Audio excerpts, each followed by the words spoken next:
She did a wonderful job. Yes, she did. It's one of my favorite poems.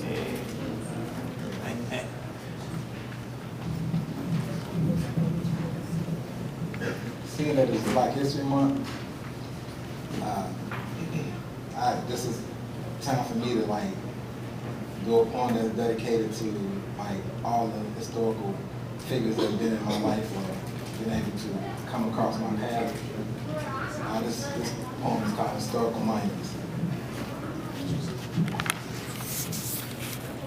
She wore wisdom on her lips as if it was some sort of Mac product.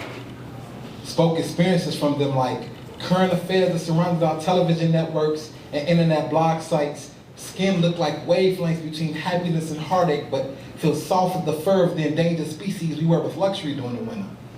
Her skin hangs because of the many years she spent trying to pull herself back together after facing defeats, and it's a defining moment every time I look into her eyes because they always tell me sorry for what I have to endure.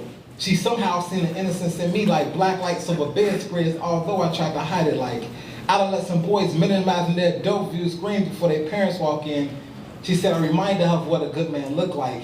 And honestly, I was clueless because I haven't reached my teenage years yet, but I appreciated her vision. Some people just view her as a person who's been blessed enough to live a substantial amount of years, but I view her as a walking time machine who can tell stories about her life so strong that she can hold the attention of a kid with ADD and he can write a book report afterwards and not have to hear the story for a second time.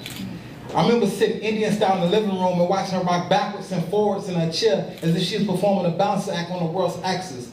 She would take me on all kinds of trips, and my imagination was the only luggage that I would ever need. So writing this poem is my way of creating a postcard for all the places I've been but never had the privilege of actually visiting. Although this wonderful woman wasn't my actual grandmother, I felt sympathy for her because her grandchildren acted as if they were the ones suffering from Alzheimer's because they forgot she ever existed. Like their long-term memory was too long to retain all the memories they had of her. I remember one day, one of my poorly home-trained friends decided to disrespect her, and the respect I have for her allowed me to defend the lines that he was trying to cross as if him and I were standing between Mexico and the US. So I asked him, "What's your problem? Do you even know what history looks like?" He couldn't even muster up a reply. He just looked at me as if I was a math equation he could not solve, so I proceeded to tell him, "It is not often that we wake up to live in historical monuments.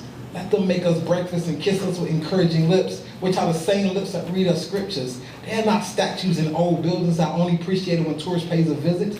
They are not useless pieces of flesh that are rotted away in nursing homes and be neglected by some CNA licensed employee who cares more about the actual paycheck than the people in the establishment.